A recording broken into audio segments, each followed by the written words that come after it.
এই জার্নিটা অনেক কঠিন ছিল। টিমকে অবশ্যই আমার সেরাটা দিব, জন্য অবশ্যই আনন্দের দিন। ফ্যামিলির সাথে করতে পারতেছি না, একটু খারাপ লাগতেছে, কিন্তু দেশের জন্য ত্যাগ স্বীকার করতে হবে। এর আগে অনেকবার করছি। তো সকাল থেকে আমরা ভোর 6টায় উঠছি, উঠে সবাই নামাজে গেছি, নামাজ পড়ার ব্রেকফাস্ট করে সরাসরি মাঠে চলে আসছি।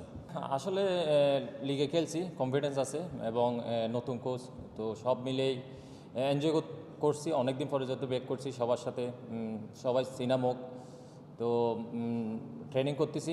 আমার যদি নিজের সেরাটা দিতে পারি তাহলে আশা করি, আমি যদি খেলতে পারি তাহলে টিমকে অবশ্যই আমার সেরাটা দিব। আসলে এটার জন্য তো আমি অনেক দিন ধরে কষ্ট করতেছি, অনেক হার্ড ওয়ার্ক করছি, সকাল বিকাল জিম। তো এটার পিছনে নয়ন ভাইও সাপোর্ট করছে অনেক, আমাদের গোলকিপার কোচ। তো লাস্ট 2 বছর বলতে গেলে এই সিজন পুরোটাই খেলছি, আল্লাহ রহমতে আবার ট্রাভেলও দিচ্ছি।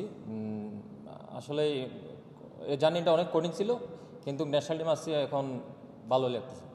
তো এখন আসি, ইনশাল্লাহ এটা আমার জার্নিটা কন্টিনিউ করবে এখানে আমি।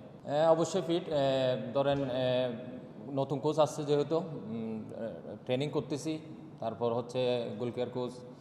তো সব কিছু মিলেই লাস্ট 2 বছর যেহেতু টিমে ছিলাম না, তো আশা করতেছি এখন যেহেতু টিমে আসছি ইনশাল্লাহ। হ্যাঁ, অবশ্যই চ্যালেঞ্জটা বেশি, কারণ ওরা খেলতেছে, ভালোই করতেছে। তো আমি যদি আমার জায়গাটা ফিরে পাই তাহলে আমি আমার সেরাটা দেবো।